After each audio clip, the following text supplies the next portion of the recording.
اعوذ بالله من الشیطان الرجیم. بسم الله الرحمن الرحیم.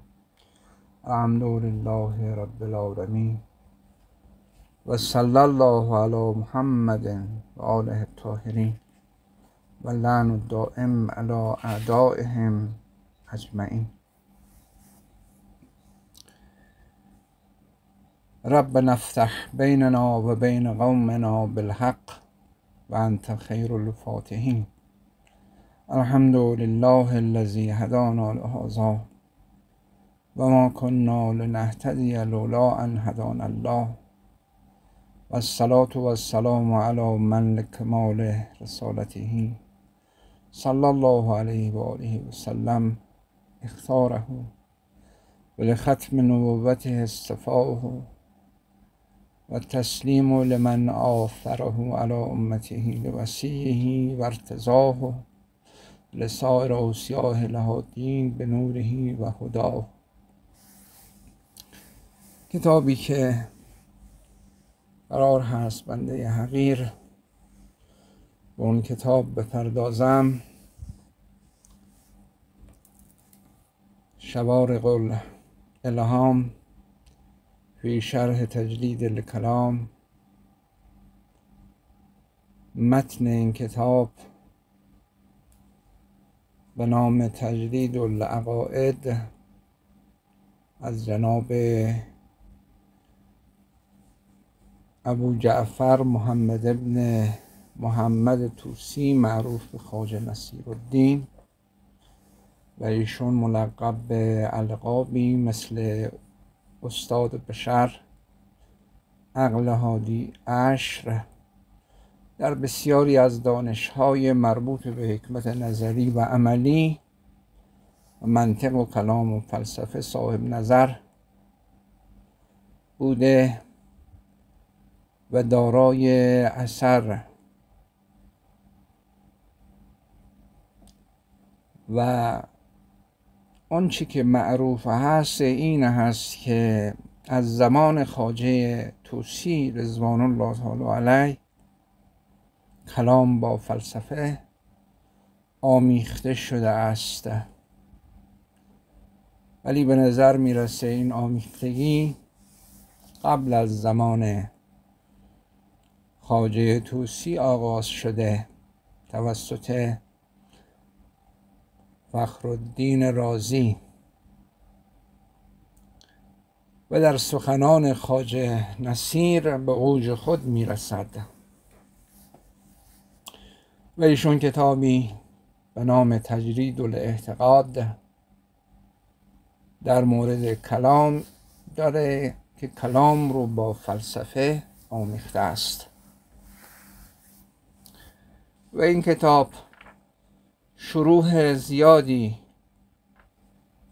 بر آن نگاشته شده و بهترین شرحی است که علامه حلی رضوان الله تعالی علیه بر آن نگاشته به نام کشف المراد.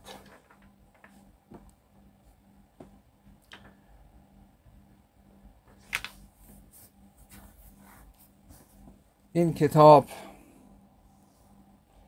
کشف المراد اگر نوشته نمیشد بنابر نظر بعضی از محققین هیچ وقت به راز و رمز خواجه پی برده نمیشد،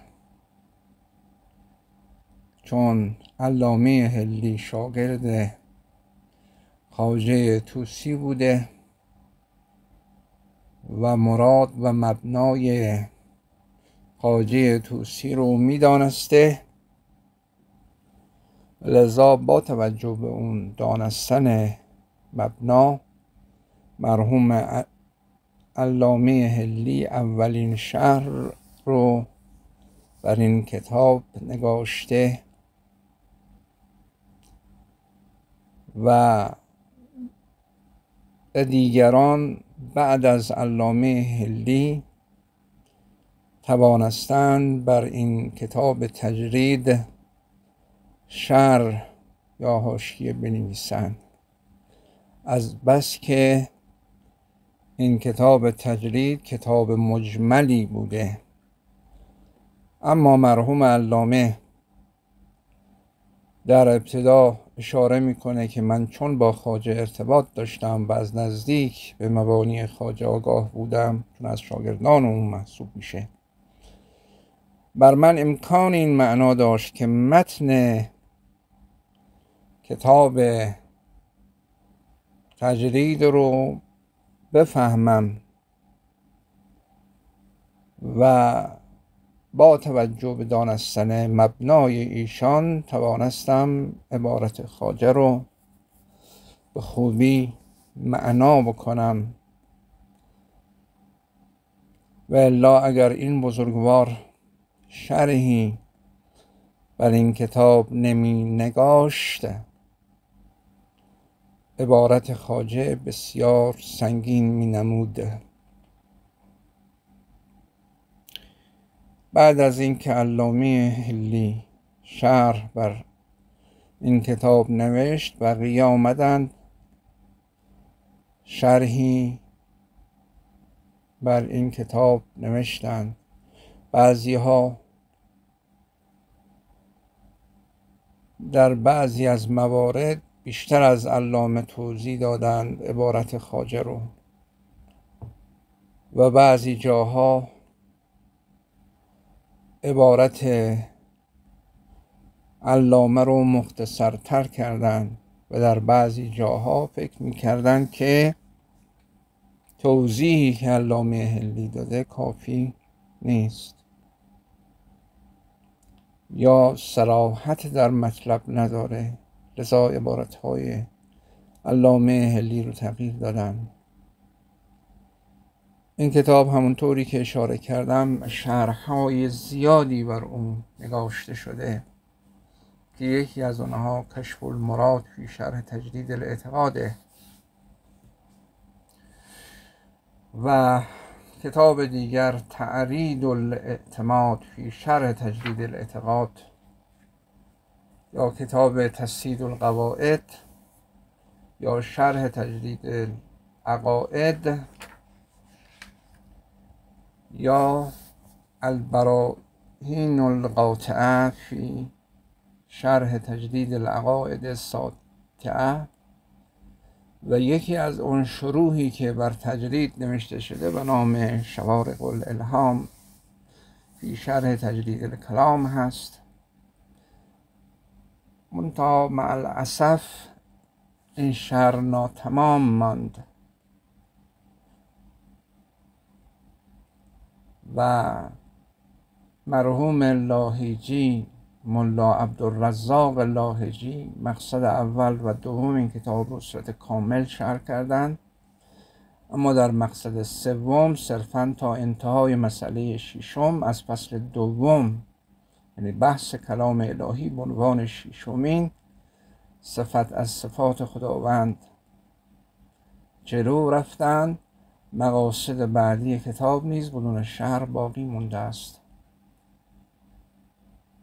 این اثر همچون شروح پیشین مورد توجه اندیشمندان و متفکران قرار گرفته و بر آن حاشیه یا شرح نگاشتند. مرحوم عبدالرزاق لاهیجی ابتدا این کتاب رو با آیه 89 سوره اعراف شروع می کند: ربنا افتح بیننا و بین قومنا بالحق و انت خیر الفاتحین. این آیه رو که آیه 89 سوره اعراف و این دعا رو مطرح میکنه که خدایا چنان کن که محق از مبطل جدا بشود، حق از باطل جدایی یابد. چون خیلی واضح و روشن است کتابی که برای اثبات حق و دفاع از حق نوشته شده باید مبرای از باطل باشد و مشتمل بر حق باشد تا مقصودی که نویسنده دارد بتواند برآورده کند. این کتاب یک کتاب کلامی است، یعنی علمی است که اثبات میکنه حقانیت اعتقاد انسان را و دفاع میکنه از این حقانیت، هم دفاع و هم در مقابل کسانی که بر خلاف میگویند استقامت میورزه و کلام اونها را نقد و بررسی میکنه. پس کار این کتاب اثبات حق و دفاع از حق جا داره در ابتدای چنین کتابی که این وظیفه خطیر و بزرگی رو به عهده داره دعا کنه و درخواست بکنه، عاجزانه از خدا بخواهد خدایا چنان کن که حق از باطل جدا بشود.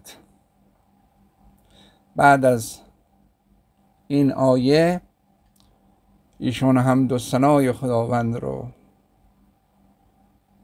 میپردازه. در ابتدا با بسم الله الرحمن الرحیم آغاز میکنه، بعد حمد و ثنای حضرت حق رو میپردازه، بعد صلوات و درود میفرسته بر پیامبرش، بعد درود و سلام میفرسته بر وصی پیامبر امیرالمؤمنین علی بن ابی طالب صلوات الله و سلامه علیه، که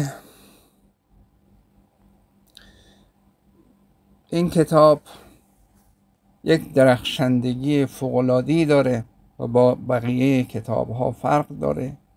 پس این کتاب خودش در بین کتب خواجه کتابی است ممتاز و نویسنده هم در بین حکما نویسنده است ممتاز. این دو امتیاز به این کتاب یک ویژگی خاصی بخشیده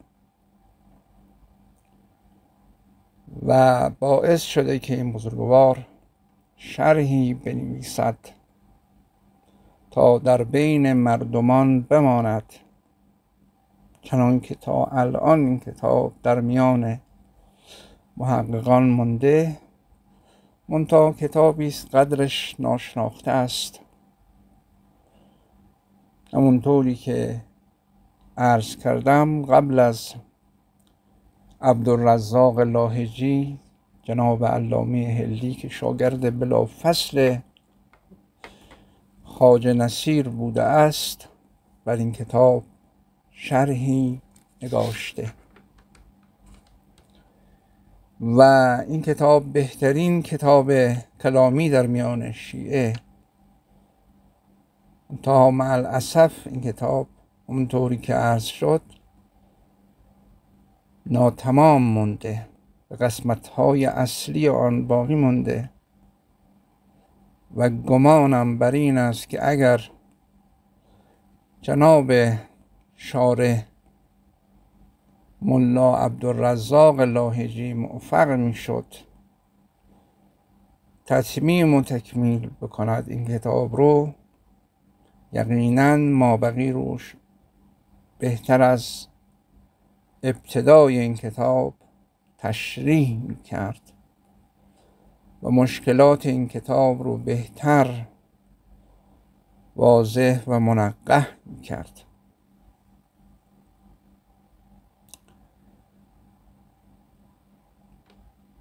مرحوم لاهجی در ابتدا میفرماید بعد از این که با بسم الله آغاز میکند، بسم الله الرحمن الرحیم، رب افتح بیننا و بین قومنا بالحق و انت خیر الفاتحین.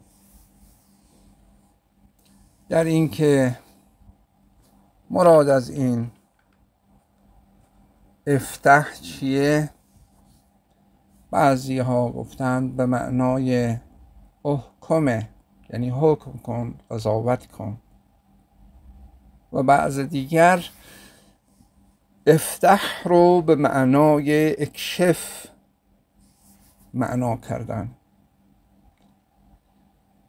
یعنی بین ما و قوم ما مطلب رو کشف کن که چیزی بر ما مخفی نماند.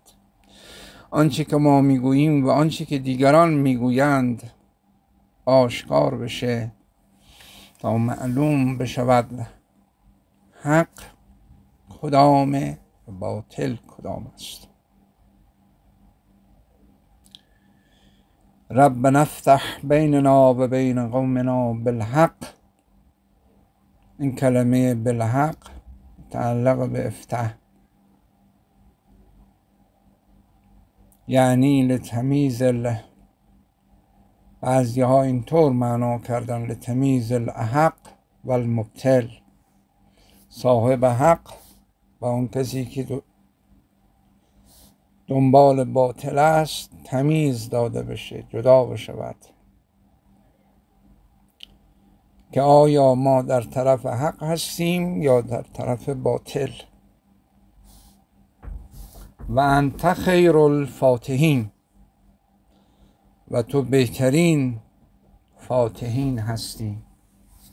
مفسرین درباره معنای فتح و فاتح گفتند که در بعضی از مناطق عرب نشین مانند عمان، قاضی رو از آن جهت که مواضع حق را می‌گشاید فاتح و فتاح مینامند و در مورد داوری هر دو واژه قضا و فتح، در مورد داوری هر دو واژه قضا و فتح را به کار میگیرند.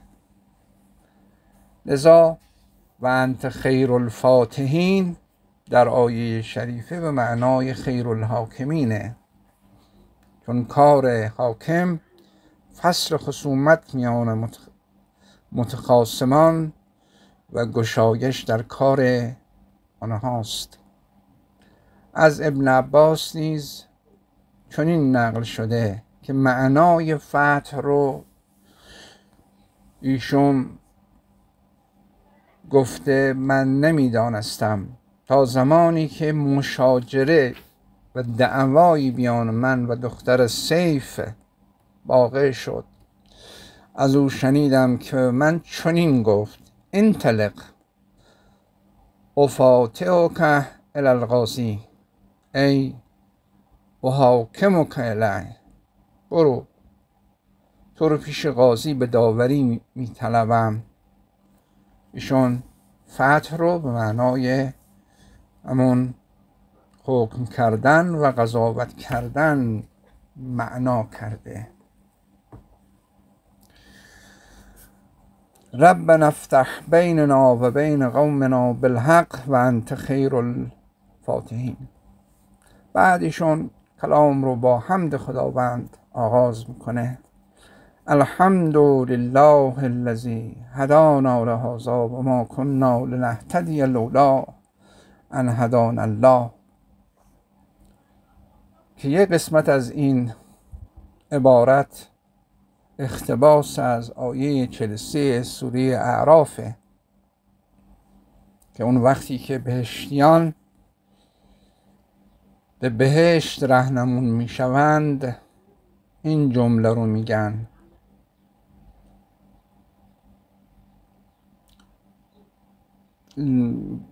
این جمله رو الحمد لله الذی هدانا لهذا و ما كنا لنهتدی لولا ان هدانا الله.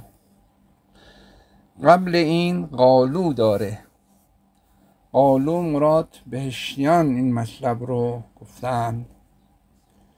حالا ایشون میفرماد الحمد لله الذی هدانا لهذا، مخصوص خداوندی است که هدایت کرد ما را. حمد از هر حامدی به هر محمودی برمیگرده به ذات اقدس اله که خداوند قابلیت ستایش رو داره و مختص به حمد و اختصاص داره حمد و ستایش رو، چون تمام این عالم رو خداوند به انسان اعطا نموده. از نوک پا تا فرق سر فقر محض هستیم، چیزی نصیب ما نبوده، هرچی بوده و داده او داده. لذا حمد از هر حامد و حمد کننده، به هر محمودی، به هر چیزی که حمد بشه، به هر کسی که حمد شود، این حمد از ناحیه مربوط به خداوند هست. لذا ایشون می‌فرماد الحمدلله الذی، حمد مخصوص خدایی است که هدانا لهذا، ما را هدایت کرد به این مطلب. حالا در این که هذا به چه چیز برمیگرده، دو جور معنا کردن. بعضی ها گفتن هذا به قرآن برمیگرده، هم مخصوص خدایی است که هدایت کرد ما را نسبت به قرآن، که به طرف قرآن رفتیم و معارف بلند رو از قرآن استفاده کردیم، منتها اون مقداری که ما میتونیم استفاده کنیم. استفاده صحیح اون استفاده است که از ناحیه اهل بیت به ما برسه و اونها کسانی هستند که مخاطب اصلی قرآن بودند، که اگرچه منحصر نیست قرآن به این که اونها مخاطب باشند، دیگران هم مخاطب قرآن هستند، اما اونها کسانی هستند که علم لدنی دارند و تفسیر قرآن و معرفت قرآن را از ناحیه ذات اقدس اله دانستند، یاد گرفتند، معلم به تعلیم الله شدند. الحمد لله الذی هدانا لهذا، این یک تفسیر که هذا برگرده به قرآن. تفسیر دیگر که شاید مناسبتر با سیاق آیه باشد، این هذا برمیگرده به ثواب یا بهشت و جنت و مواهب الهی، که وقتی که بهشتیان وارد بهشت می شوند این جمله رو ادا می کنند که مراد از این هذا همون مواهب الهی که خداوند در اختیار مؤمنان واقعی قرار می دهد. الحمد لله الذی هدانا لهذا و ما کنا لنهتدی لولا ان هدانا الله. لولا احتیاج به شرط و جواب داره، جواب لولا به قرینه حذف شده، یعنی لولا ان هدانا الله ما کنا لنهتدی. این ما کنا لنهتدی دلیل جواب هست که مقدم شده بر لولا. ان هدانا الله شرط اون جواب. بعد از این که ایشون بسم الله رو آغاز کرد، حمد خداوند رو آغاز کرد، چون ایشون به خاطر اون آیه‌ای که اون روایتی که نقل شده که اگر هر امر دارای اهمیتی، هر مطلب دارای اهمیت به اسم خداوند آغاز نشود فهو ابتر. کل امر زیبا لم یبدأ بسم الله فهو ابتر. لذا با بسم الله آغاز نمود. و روایت دیگری هم داریم و کل امر زیبا لم یبدأ بحمدالله یا بحمدله فهو ابتر. لذا ایشون بعد از بسم الله با حمد خداوند آغاز کرد. و آغاز حمد بعد بسم الله این آغاز اضافی است، نه استقلالی. بسم الله به طور استقلال اول هر امر اهمیت زیبال دارای اهمیت آغاز میشه و حمد اولیت اضافی داره، یعنی نسبت به ما بعد حمد اول است. لذا منافاتی بین روایت کل امر زیبا لم یبدأ بسم الله فهو ابتر با اون روایتی که فرموده کل امر زیبا لم یبدأ بحمد الله و حمد الله فهو ابتر هیچ منافاتی نداره. یکی اضافه ابتداییت اضافی است، دیگری ابتداییت استقلالی است که مربوط به بسم الله باشه. بعد از اینکه ایشون حمد رو به پایان میبرد شروع میکنه به صلات و سلام به پیامبر و ائمه اطهار فرستادن که واقعا ارزشمند هست که انسان بعد از ابتدا به بسم الله و بعد حمد و بعد به صلات بعد سلام بپردازه. این کتابی که اینقدر با ارزشه باید این مسائل رعایت بشود تا بر اهمیت بیشتر این کتاب افزوده بشود. و الصلاة و السلام علی من لکمال رسالته اختار. در اینجا صلات و سلام ذکر شده، صلاتی که بر پیامبر ایشون فرستاده. بین صلات و سلام این بزرگوار جمع کرده و این دو واژه از نظر معنا با هم فرق دارند، اگرچه مشترکند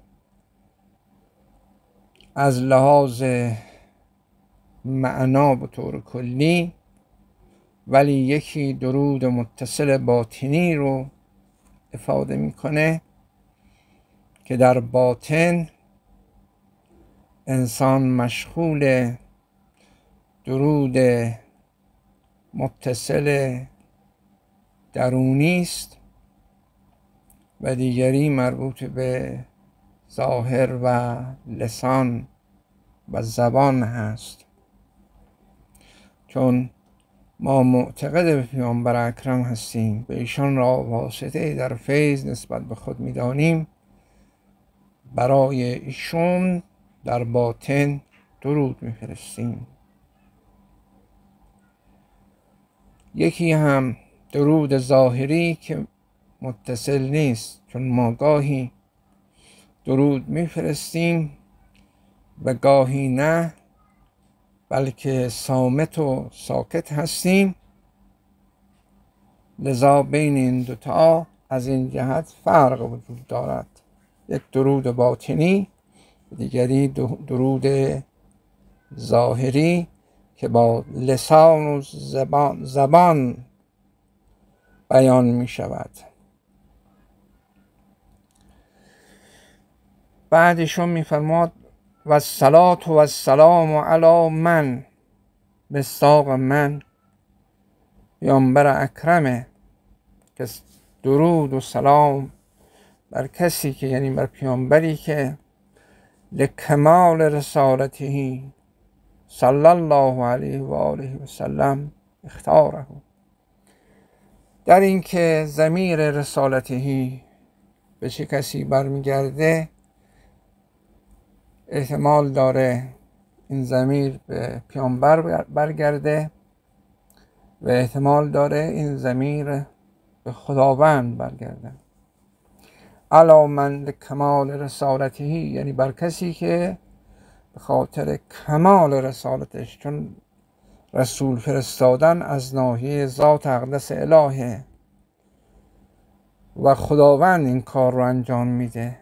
لذا ما میتونیم ضمیر رو به الله برگردانیم، یعنی خداوند رسول زیادی را فرستاده و کاملترین رسالت رو در حق نبی مکرم اسلام اعمال کرده و احتمال داره ضمیر به نبی مکرم اسلام برگرده و صلی الله علیه و آله و سلم که بعدش آورده مؤید این مطلب باشد.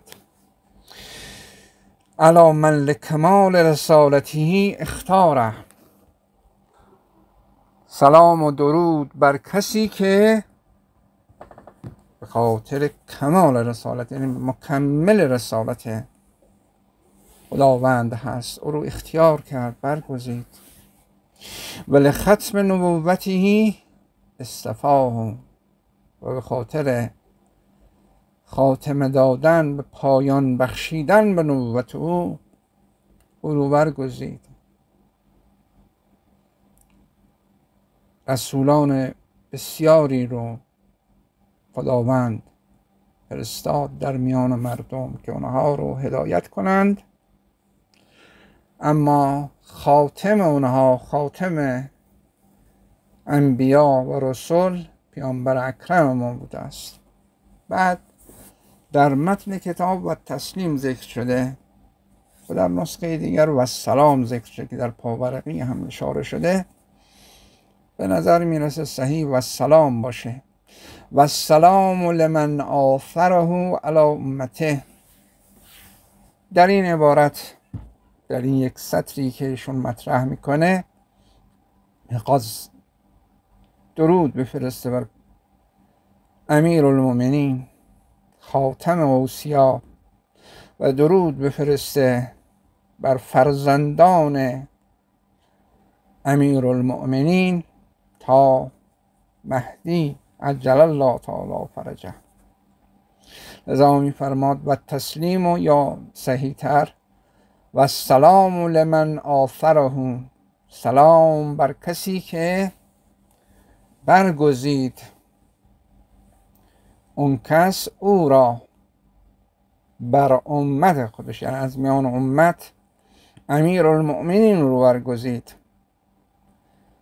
که پیامبر به واسطه خداوند، دستور خداوند، امیرالمؤمنین رو برگزید به عنوان وصی خودش و ارتضاه و پسندید او رو. و لسائر اوصیاء الهادین، این لسائر عطف به لمنه. و سلام لسائر اوصیاء الهادین به نوره و هدا. و سلام بر بقیه اوصیای پیامبر که هدایت میکنن مردم رو، دستشون رو میگیرن. حالا هدایت به نحو ایصال للمطلوب باشه، یا مثلا به نحو ارائه طریق باشد، هر کدام از اینها باشد. ائمه واسطه و هدایتگر ذات اقدس اله هستند. اینا واسطن خاطر اون آیه سوره بقره که میفرماد ذالک الکتاب لا ریب فیه هدی للمتقین. این هدایت اولا و به ذات از ناحیه ذات اقدس اله و ثانیا و بالعرض به واسطه پیامبر و به تبع توسط ائمه اطهار.